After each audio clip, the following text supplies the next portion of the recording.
Class 10th के प्यारे विद्यार्थी ध्यान दें। आज के इस वीडियो में हम प्रतिस्थापन विधि देखने वाले हैं जो कि मोस्ट इंपोर्टेंट रहने वाली है ना। तो क्लास 10th में अधिकतर बार 100% ये प्रश्न पूछा जा सकता है। क्लियर है कि x प्लस वाई बराबर पर 14 और x माइनस वाई बराबर पर 4 इसका प्रतिस्थापन करना। क्लियर है। तो प्रतिस्थापन का अर्थ समझिएगा पहला, है ना। प्रतिस्थापन मतलब इसका संधि विच्छेद करूंगा तो प्रति प्लस स्थापन मतलब क्या करना है, इस एक पद से हमें एक और पद बनाना है, मतलब स्थापन करना है, एक पद की और स्थापना करना है। तो ये समीकरण एक से मैं क्या करूंगा, समीकरण 3 बना लूंगा क्योंकि मेरे पास समीकरण 1 है और 2 भी है। प्रतिस्थापन मतलब स्थापन करना, तो एक और समीकरण की स्थापन कर दो तो उसको क्या नाम दे देंगे, समीकरण 3, क्योंकि पहले से समीकरण 1 है और 2 है। क्लियर है। तो यहाँ पर लाइन लिख लेता हूं मैं कि समीकरण 1 से। क्लियर है, आई बात समझ में। समीकरण 1 से, अब समीकरण 1 से उतार लेंगे। क्या है समीकरण 1, वो तो देखो आप, x प्लस वाई बराबर पर 14, ये समीकरण 1 हुआ। क्लियर है।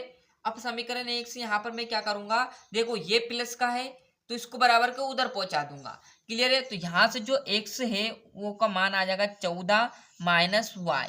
क्लियर है, क्योंकि हमें एक वैल्यू इधर रखनी है, चाहे वो आप x रख लो चाहे y रख लो। क्लियर है। और जो भी ये बनेगा इसको समीकरण 3 दे देंगे नाम, क्योंकि समीकरण 1 और 2 हमारे पास है। आई इतनी बात समझ में। क्या किया है, जो भी समीकरण 1 व 2 था तो मैंने समीकरण 1 से ले लिया और यहाँ से x बराबर 14 माइनस वाई रख लिया।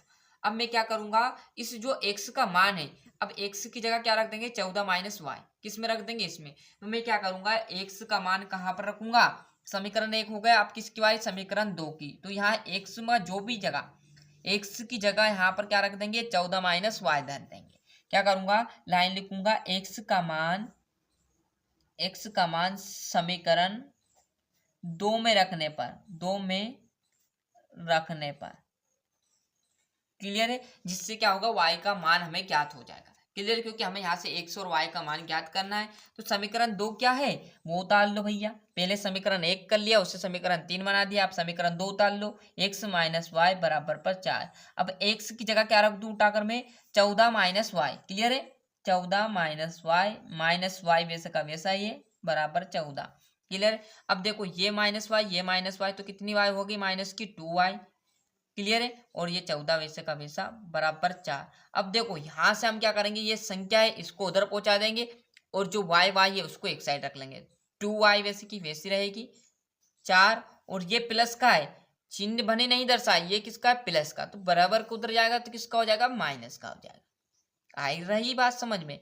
2y वैसे का वैसा बराबर 14 में से 4 में से 14 नहीं जाएगा तो 14 में से 4 जाएगा, तो बड़ी संख्या किसकी, देखो 14 की है, जो माइनस का है तो माइनस का चिन्ह आ जाएगा, इससे ये कैंसिल हो जाएगा। ये संख्या किस में है, गुना में है, तो बराबर को उधर किस में चली जाएगी, भाग में, तो 10 वैसे का वैसा और बट्टे में चली जाएगी 2, जिससे क्या होगा, y का मान ज्ञात हो गया हमें, y बराबर कितना आ गया, 5 आ गया। क्लियर है, आई बात समझ में। कुछ नहीं किया, समीकरण 1 से क्या बना दिया, समीकरण 3 बना दिया, और जो भी यहाँ पर आपको दिखे x की जगह, उसकी जगह क्या रख दिया, 14 माइनस वाई, मतलब x का मान क्या रख दिया समीकरण 2 में, तो समीकरण 2 उतार लिया, और जहां भी x दिखा वहां क्या कर दिया मैंने, 14 माइनस वाई लिख दिया।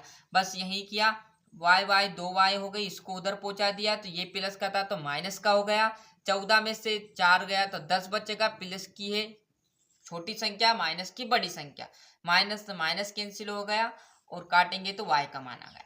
अब देखो समीकरण 1 भी हो गया, समीकरण 2, अब जो भी y का मान आया वहां क्या रख देंगे, समीकरण 3 में। क्यों, क्योंकि 1 से बराबर 14 और इस y की जगह क्या रख दूं मैं, जो भी हमारा y का मान आया, जिससे कि x का मान ज्ञात हो जाएगा।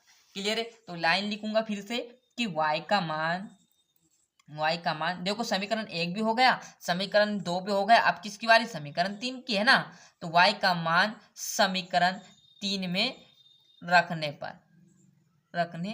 पर अब समीकरण 3 क्या बोल रहा है, देखिएगा जरा, x बराबर 14 माइनस वाई। क्लियर है, तो x वैसे का वैसा बराबर वैसे का वैसा, 14 वैसे का वैसा माइनस वैसे का वैसा, और y की जगह क्या रख दूं यहाँ पर, 5, तो 5 कर दूं। अब देखो 14 में से 5 घटा लेंगे तो क्या आ जाएगा, इस पेज पर देखिएगा, 14 में से क्या घटा लें, 5 घटा लें। क्लियर है, तो x बराबर कितना आ जाएगा, 9।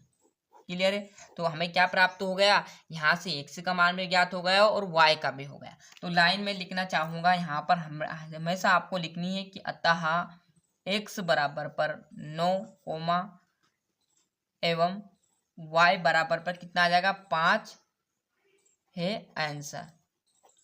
आई बात समझ में, ये लाइन आपको जरूर लिखना है। तो क्लियर है, यहाँ से अच्छे से स्क्रीनशॉट लेते चलिएगा। ये प्रतिस्थापन का पहला समीकरण, दूसरा समीकरण, समीकरण 1 से समीकरण 3 बना लिया। तो जो भी मान यहाँ पर x का आया उसको समीकरण 2 में फिट कर दिया, जिससे कि y का मान आ गया, और y का मान उठाकर समीकरण 3 में रख दिया, जिससे x का मान हमें यहाँ पर ज्ञात होगा। ले लिया अच्छे से स्क्रीनशॉट। मिलते हैं इसके नेक्स्ट वीडियो में। और मैथ्स में किसी भी चैप्टर में दिक्कत हो क्लास 10th के लिए तो आप कमेंट कीजिए, उसका तुरंत आपको इस चैनल पर वीडियो मिलने वाला है। तो आज के लिए इतना ही। वंदे मातरम।